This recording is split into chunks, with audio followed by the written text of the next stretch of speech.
معراف 22 أبراهام نيسحاق كسوؤو كمستأزز دحرزو እግዚአብሔር ንአብርሃም ፈተኖ አብርሃም ኢሉውን ጸውዖ አብርሃም ከአ እኒሆ ኹበለ እግዚአብሔር ድማ ነቲ እትፈትዎ ሓደ ወድኻ ይስሐቅ ሒስካ ናብ ምድሪ ሞርያ ኺድ ኣብኣ ድማ ካብቲ ኣነ ዝነግረካ እምባታት ኣብ ሓደ መስዋእቲ ጌርካ ሰውኣለ ይበሎ ንጽባሒቱ ድማ አብርሃም አንጊሁ ተሲኡ ኣድጉ ጻዕነ ክልተ ኣገልገልቱን ወዱ ይስሐቅን ከአ ምስኡ ወሰደ ንመስዋእቲ ዝኸውን ዕንፀይቲ ፈሊጹ ናብቲ እግዚአብሔር ዝበሎ ቦታ ኸደ ኣብ ሳልሰይቲ መዓልቲ አብርሃም አንቃዕረሩ ጠመታሞ ነታ ቦታ ብርሑቕ ረአያ አብርሃም ድማ ነቶም ኣገልገልቱ ነዚ ኣድጊ ሒስኩም ኣብዚ ጽንሑ ኣነ ንእዚ ወደይን ናብቲ ክንከይዲና ሰጊድና ኸኣ ናባኻትኩም ክንምለስ ኢና በሎም አብርሃም ድማ ነቲ መስዋእቲ ዝኸውን ዕንፀይቲ ተልዒሉ ንወዱ ይስሐቅ ኣሰከሞ ንሱ እውን ሓውን ካራን ብኢዱ ሓዘ ክልቲኦም ድማ ብሓደ ኸዱ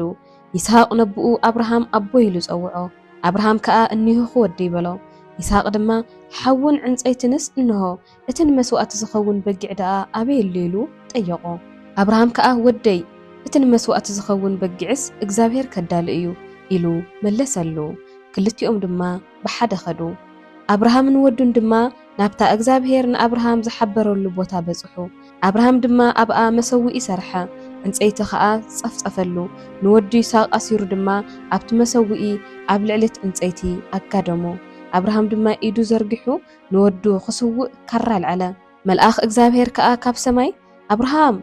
አብርሃም እናበለ ጸውዖ አብርሃም እውን እንሆ በለ ንሱ ድማ ንወድኻ ነዚ ሓደ ወድኻ እኳ ካብዘ ነስሕኻሉ ንእግዚአብሔር ከም እትፈርሕ ሕዚ ፈሊጠለኹሞ ኢድካ ኣብ ልዕሊ ዝመንእሰይ ከይትዘርግሕ ጉድኣት እውን ከይተብጽሕሉ በሎ አብርሃም ድማ ግልጽ እንተበለ እንሆ ኣብ ድሕሪኡ ቀርኑ በሃረግ ዝተተሓዘ በጊዕ ረአየ ከይዱ ድማ ነቲ በጊዕ ወሲዱ ክንዲ ወዱ ይስሐቅ ዝቃጸል መስዋእቲ ሰውኦ አብርሃም ከኣ ነቲ ቦታቲ እግዚአብሔር ከዳሉ እዩ ኢሉ ሰመዮ ክሳዕሎሚ ኣብቲ እምባ እግዚአብሔር ከዳሉ እዩ ይበሃል መልአኽ እግዚአብሔር ድማ ንኻልኣይ ግዜ ካብ ሰማይ ንአብርሃም ጸውዖ ብርእሰይ እምሕል ኣለኹ